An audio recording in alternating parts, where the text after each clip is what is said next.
미국의 대표적인 한인 교회 중에 하나인 시애틀의 형제교회라고 있거든요. 이 형제교회에서 이제 기독교 사립 학교를 운영하고 있는데 한 400여 명이 된다고 합니다.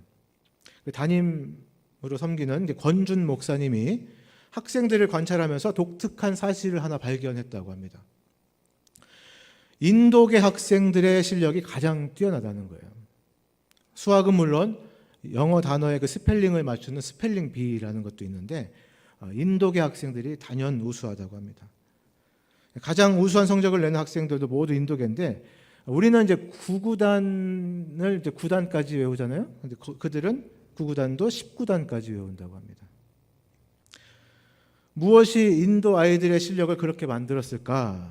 그 목사님이 관찰하고 또 관찰했는데 결론은 온 가족의 협업이었다고 합니다. 협업. 학교에서 학부모를 초청하면 한국인은 부모만 오지만 인도계 분들은 부모, 삼촌, 이모, 할아버지, 할머니까지 다 몰려온다고 그래요. 아이 하나의 교육을 위해서 온 가족이 협업한다는 거죠. 교회도 마찬가지입니다. 다음 세대를 위한 좋은 교육 체계가 있는 성장하는 한빛 침례교회가 되기 위해서 우리 어린이부 선생님들만 노력을 하면 되겠습니까? 학생부 선생님들만, 청년부 선생님들만 노력하면 되겠습니까? 안 됩니다. 전 성도가 영적인 협업을 해야 한다는 거죠. 우리 어린이들이 더욱 주님을 잘 알아가도록 하나님께서 아이들에게 주신 재능이 100% 발휘되도록 나하고는 상관없어 이게 아니라 전 교인이 발벗고 나서야 한다는 것입니다. 새 가족들이 와도요. 새 가족팀만 노력하는 것이 아니라 예수님 닮은 온전한 하나님 사람으로 세워가기 위해서 온 교회가 전 교인이 협업을 해야 합니다. 다음 세대를 위한 좋은 교육 체계가 있는 한빛 침례 교회가 되기 위해서 전 교인이 어떤 협업이 필요할까? 오늘 첫 번째 시간으로 지금까지 잘못 가르쳤던 대표적인 신앙교육 방법 3가지를 살펴보면서 전교인이 협력해서 바로잡는 그런 시간이 됐으면 좋겠습니다. 잘못된 신앙교육이라는 제목으로 함께 말씀을 나누도록 하겠습니다. 지금까지 잘못 가르쳤던 신앙교육 방법 첫 번째입니다. 구원의 확신은 나중에.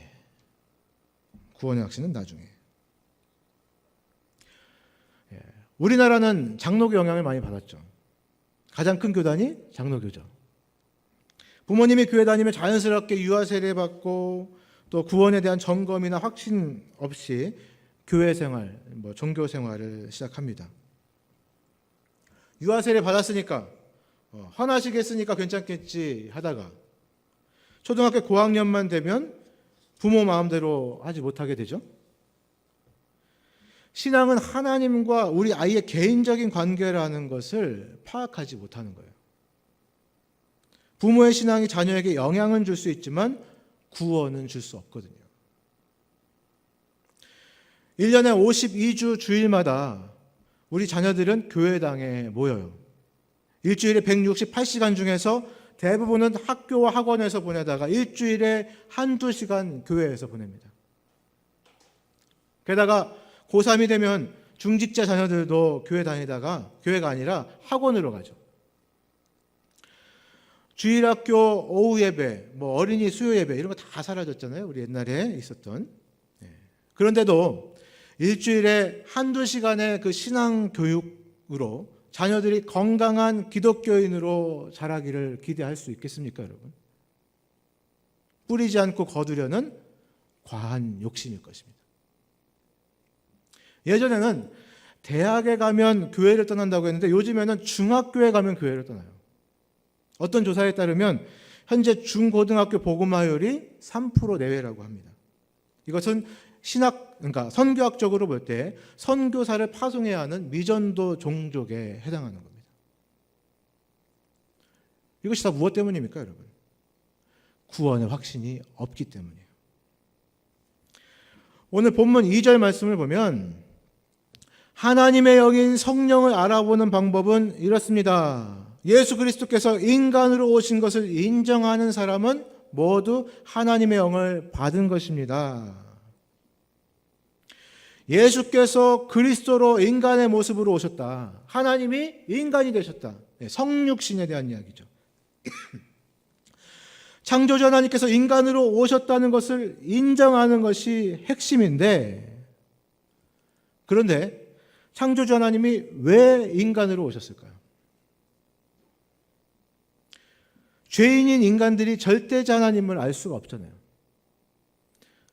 인간으로 오신 예수님을 통해서 절대자 하나님을 조금이나마 알게 하신 것입니다. 또 사람이 완벽한 하나님을 본받을 수 없으니까 인간의 모습으로 오셔서 조금이라도 본받게 하신 것입니다. 또 우리 죄를 대신해서 죽어야 하는데 하나님은 죽을 수가 없지 않습니까? 그러니까 죽기 위해서 인간으로 오신 것입니다.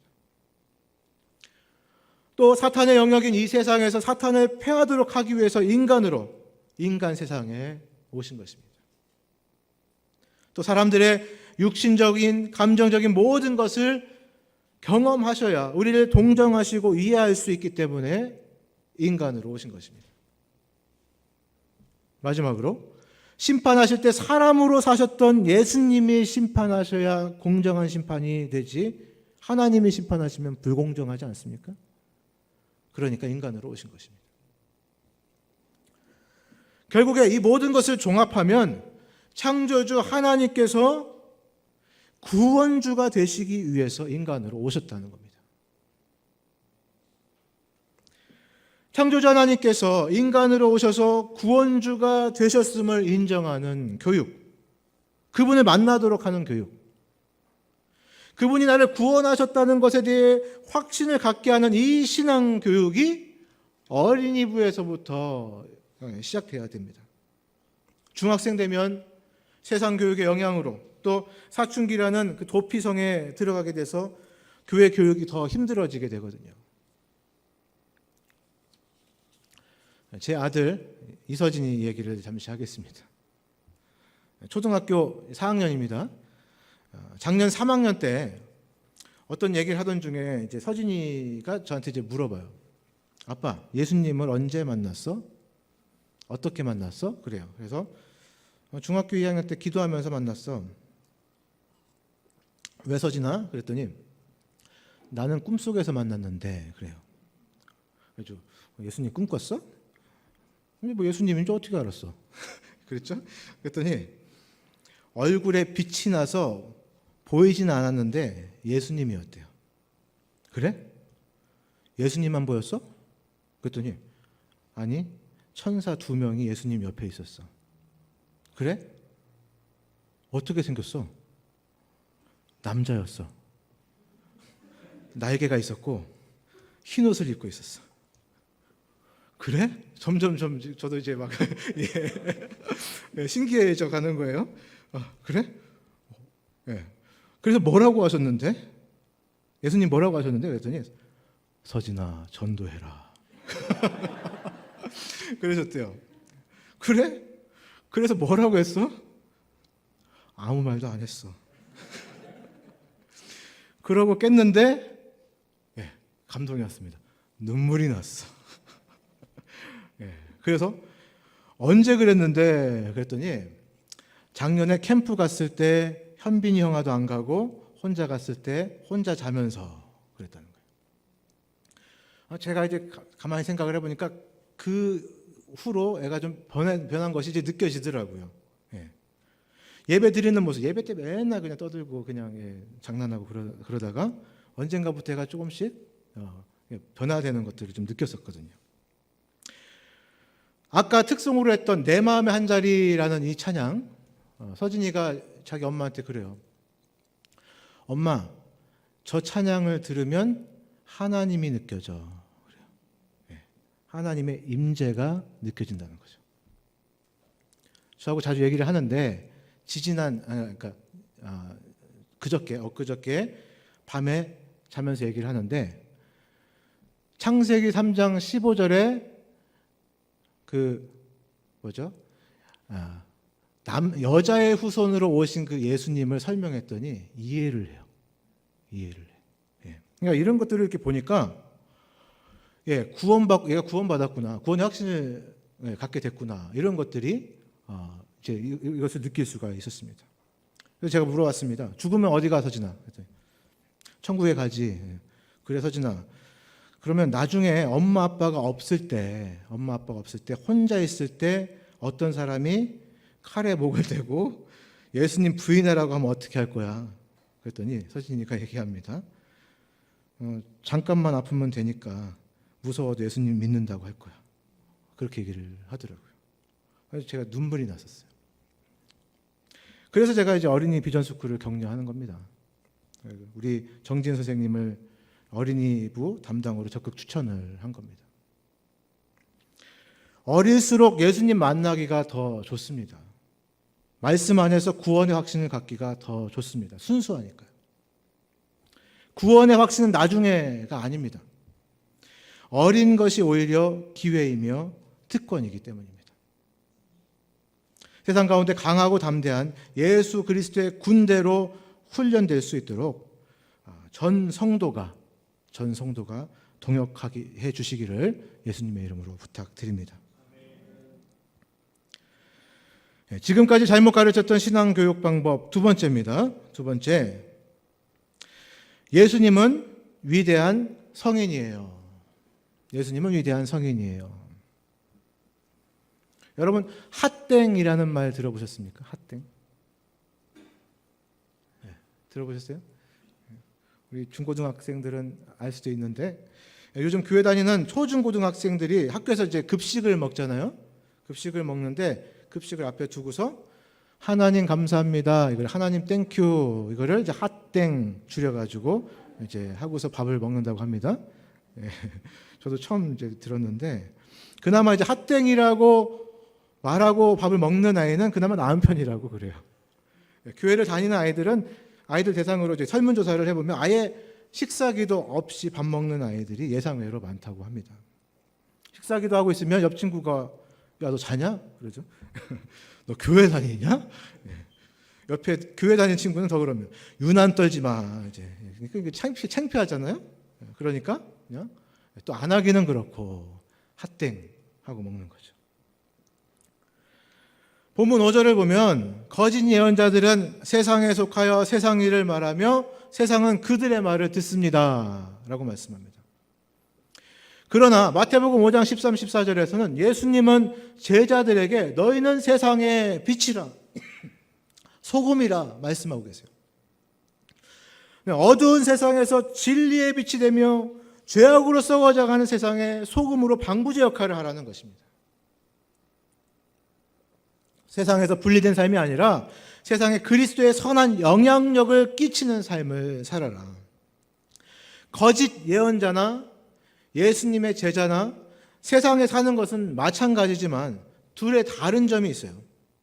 거짓 예언자는 세상에 속해서 세상에서 살아가고 세상처럼 살아가고, 제자는 세상을 변화시키는 삶을 사는 것이죠. 세상에서는 예수님을 3대 성인이라고 하죠. 세계 위인전에 예수가 있습니다. 예수님이 위대한 성인 맞습니까? 사랑을 가르치셨고 섬기셨고 좋은 말씀을 해주셨고 불쌍한 자들의 친구가 되신 예수님, 세상 사람들의 눈으로 보면 위대한 성인이 맞아요. 예수님, 석가모니, 공자, 3대 성인 중에 하나입니다. 또한 세상의 진화론적인 관점으로 성경을 바라보며 성경은 소설책에 불과합니다. 또 과학적인 관점으로 성경을 바라보며 성경은 황당한 요술책에 불과합니다. 세상의 관점으로만 교회를 바라보면 교회는 기업이며 회사에 불과한 것입니다.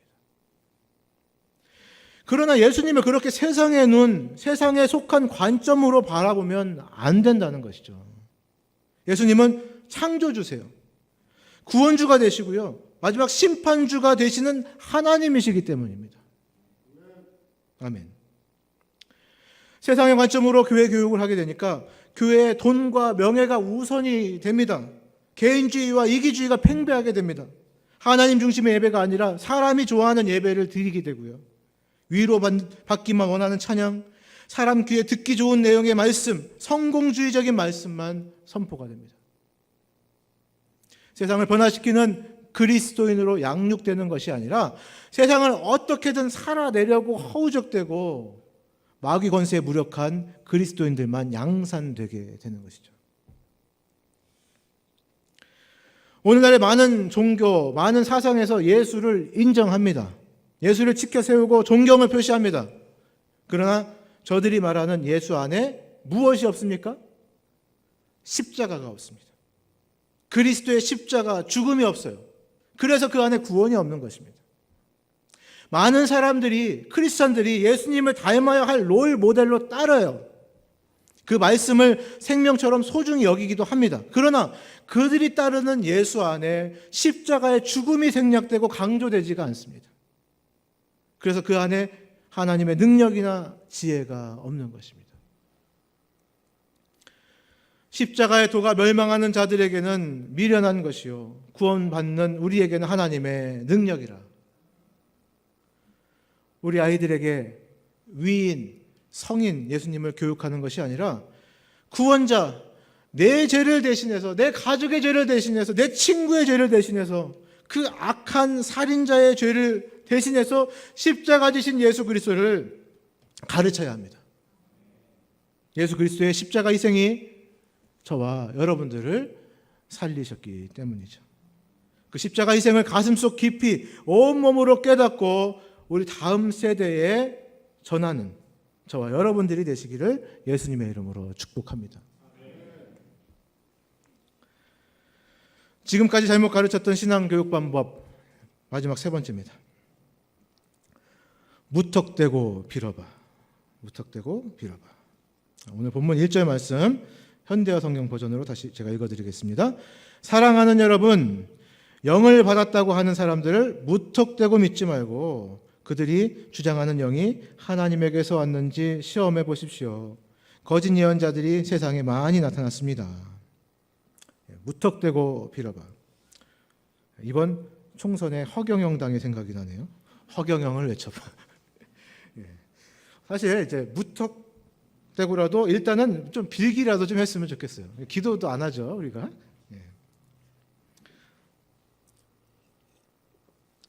우리 김진경 사모님도 계시지만 마취에는 목적이 있죠. 단지 고통만 경감시키자는 이유가 아니라 마취는 수술을 위한 예비 단계로 필요한 것이죠. 무조건 통증만 없애기 위한 것이 마취의 목적이 아니라는 것입니다. 여러분, 기복신앙이라는 것이 있습니다. 이것은 가장 불건전한 신앙 중에 하나입니다. 기복신앙은 평생 문제와만 투쟁을 벌이게 만듭니다. 고통과만 투쟁을 벌입니다. 그러니까 문제에만 집중하게 해요. 낙방의 고통을 이기게 해주세요.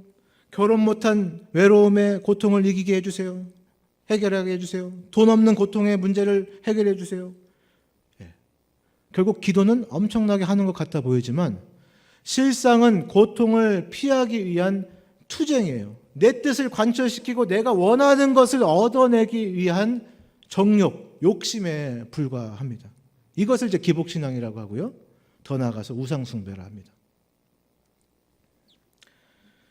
투명사회운동본부 흥사단에서 이제 우리나라의 초중고등학생들 2,000명을 대상으로 윤리의식에 관련된 설문조사를 진행했어요.